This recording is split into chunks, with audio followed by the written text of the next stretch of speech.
I hated the American dream. If you're poor, you'll always be poor. It's passed down genetically. There are kids, by virtue of where they're born, are trapped in poverty. People get in money problems because of behaviors. The screams woke me up. Those children are often going to find it difficult to build relationships. I saw my dad with his big cowboy belt hurting my sister. My mother trying to interfere, get between them. I scurried underneath a tall green chair, shaking, not wanting to be seen. I was terrified.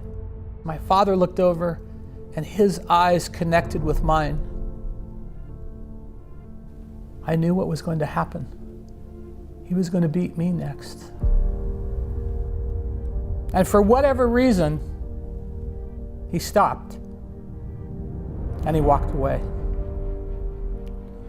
Within a few days, my mom decided to pack up our family and move 150 miles away, not for her own security, but for the safety of her family. She got a job making salads for $1.25 an hour. I hated the American dream. The kids who had the perfect house, the model mother and dad, the perfect clothes, the perfect haircut. I hated it. I hated it because I didn't have it. I wanted to destroy that scene. I went to a powder puff football game. I bought 24 eggs and I went out there and I decided I'm going to throw eggs at these girls while they're playing in the powder puff football game. After launching a couple eggs, some of the parents started to yell at me, trying to talk to me. I wouldn't listen to them. I was a juvenile delinquent. I didn't need to listen to anyone.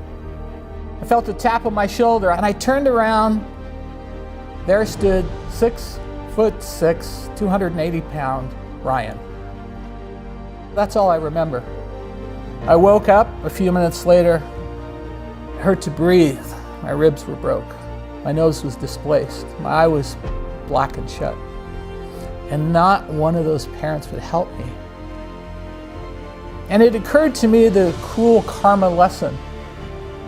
I had done a lot of bad right then. I crawled 3 blocks home, pushed in our front door, and my mom was sitting there watching TV, and she looked at me in horror and screamed. That led to a very lengthy conversation about the fact I'd not been going to school, the fact I'd been racing cars. And I told her, I think this is a sign for my life to change. My mother made the decision she was going to send me to a private Catholic school. So we moved 100 miles away to change my life. And one night, my mom came home. She walked in the door. She said, "We have no money." And like a smart aleck teenager, I said, "Well, what's new? We never have any money." And she didn't spar with me like she normally did. She walked quietly over to this little small refrigerator in our kitchen. And she turned to me and said, "I'm going to have to steal some food from work for us to eat for the next 2 weeks." And not missing a beat, I said, "Well, steal some steaks, Mom." And she walked over and slapped me across the face. And she said, "I've never stolen anything in my life. This is a dire situation.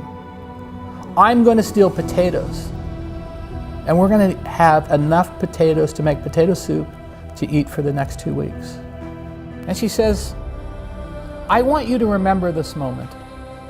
I know you are bound for greatness.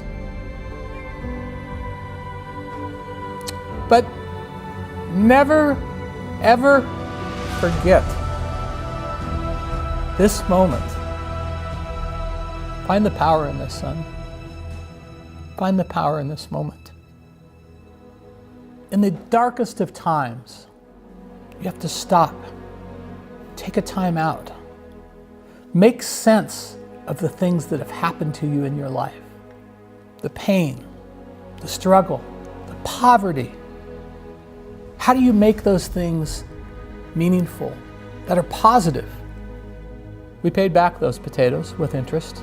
But my mom gave me a really unusual gift. The perseverance that I gained through that potato soup story allowed me to go on to start my own company.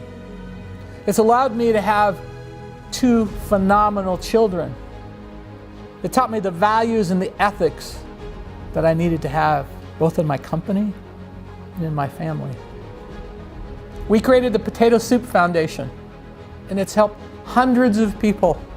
No one in my life will ever go hungry again. No one will ever have to steal potatoes again. My mom did that. My mom was a very positive force for the negative things that happened to our life. We use those things as rocket fuel to propel us to the future, to give new generations hope. Sometimes when you go through these negative events, they seem such a horrific part of your life. But the key is looking back on the pain of your life and seeing, how do I let this motivate me for a better future? Use it as fuel to propel you forward. Find the power in this moment.